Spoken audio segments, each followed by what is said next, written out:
This time I will show you one of the most important tools in math, and these are functions. But before we jump into it, let's just recall our previous example when we wanted to buy some potatoes online, and we knew that 1 kilogram of potatoes was $2, and there was some delivery price, which is $1, and we wanted to calculate the total amount of dollars we would pay for the purchase. And this is the expression how we would calculate it: 2 times x plus 1. And here x was our variable that tells us how many kilograms of potatoes we would buy. And we multiply it by 2 because 1 kilogram of potatoes is $2, and we add 1 to it because there is the delivery price as well. So let's just calculate for some values the total amount we would pay. So here is our x variable, and here is the 2x plus 1 expression. So let's say we would calculate for 1, 2, 5, 7, and 10. And so for 1 kilogram, the amount we would pay would be 2 times 1 plus 1, which is 3. For 2, it would be 2 times 2, which is 4, plus 1 is 5. For 5, it would be 2 times 5 plus 1, which is 11. For 7, it would be 15. And for 10, it would be $21. And in this expression, we have one variable, which is our independent variable, because it can get several numbers independently from anything. And the outcome is the whole expression itself, and this is the dependent variable. And this we can write as the following. Let's say y equals 2 times x plus 1. So here again I would like to point out that x is our independent variable,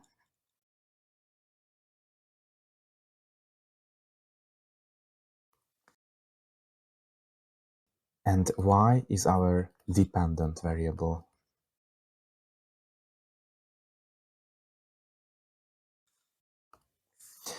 So as you can see, this expression is a rule, and this rule connects two variables, y and x. X is our independent variable, and y is the outcome, which is the dependent variable. And so the connection between the two variables is called a function.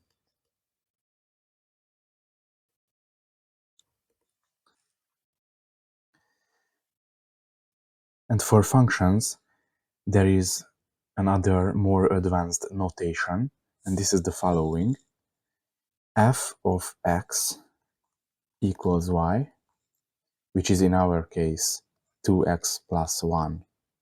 Or simply we can leave the equal y part, and this more advanced notation shows our independent variable, which is x. And here f shows that that the function itself is denoted by f.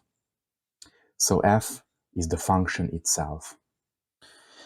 We can also visualize our functions in a called Cartesian coordinate system. This I have prepared, this I have drawn here.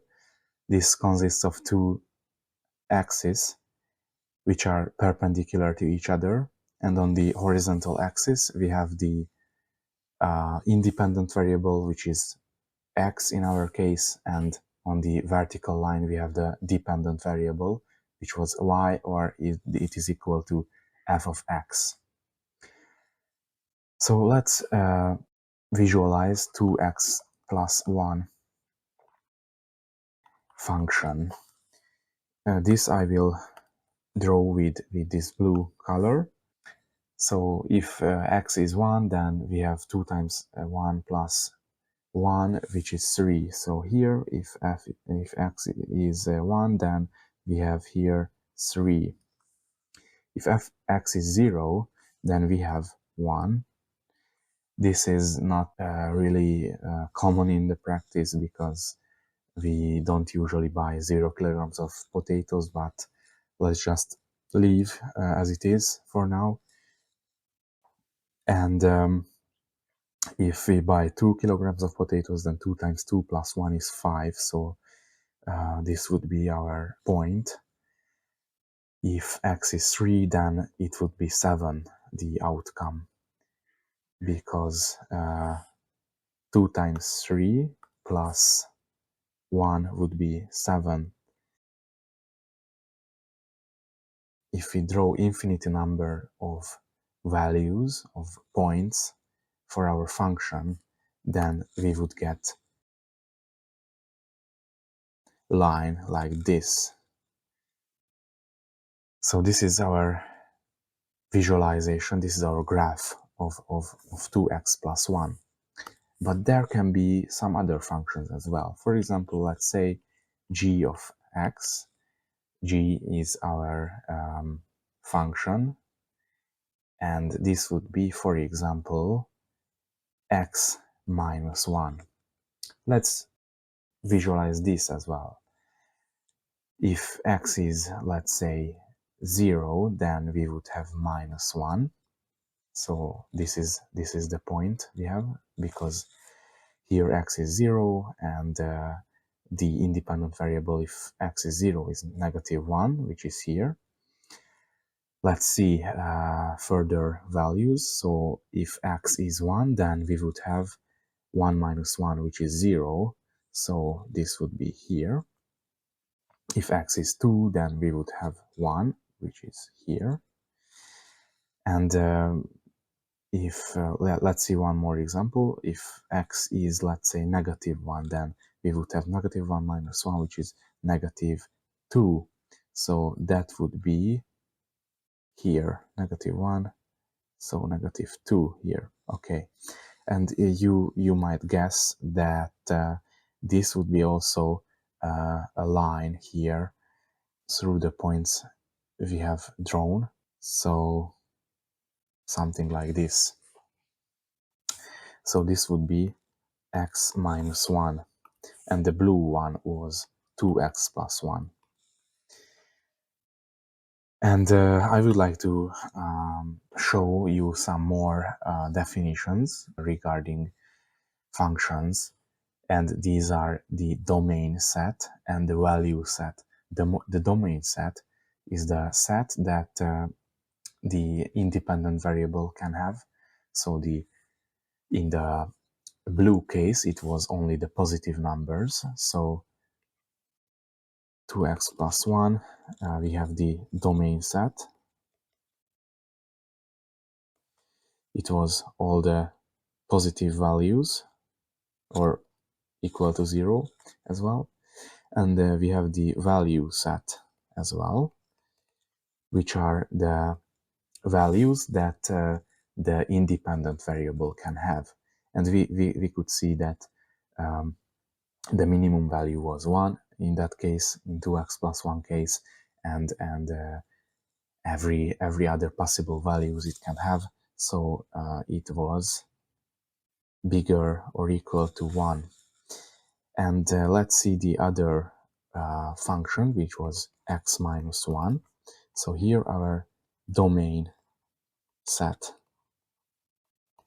is the whole real numbers. So this we can write with this r, and the value set is also our whole real number set. These f and g functions had only one independent variables, but there are other functions which can have multiple independent variables. For example, if we wanted to calculate a garden's area in square meters, let's say, and the width and the length of the garden is given, for example, with W and L, then the area of the garden would be W times L. So we could write the area, the outcome of this function with capital A, and we can write W and L in parentheses because these would be our independent variables. And this would be equal to simply W times L. And in this case, this is a bivariate function because we have two independent variables, W and L, which are the width and the length of the garden.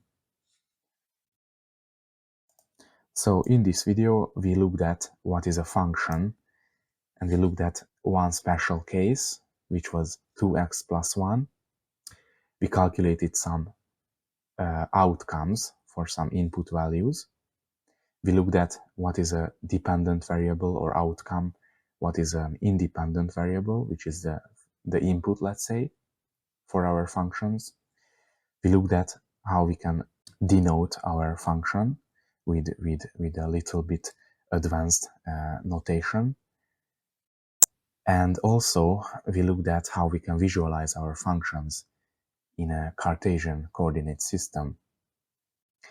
And we also looked at what is the domain set and the value set, and also one example when we had two independent variables.